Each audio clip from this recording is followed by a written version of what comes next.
gider. Adam oğlu pelek senin. Bir gün doğanın biçer gider. Sana urar hancarını. Cellat kanın saçar gider. Gezme dünya meyledip, bir huda yerde seyledip, önkü gonanların ötüp, göz açınçan geçer gider.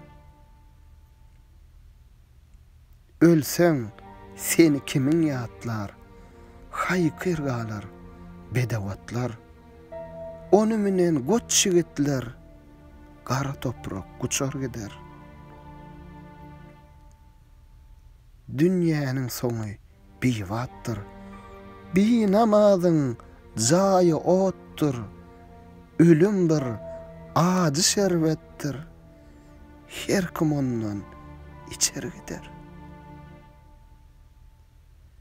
Köngül aydadır ölmesen, lahatta tenha kalmasan, iyene doğru bolmasan, iman senden kaçar gider.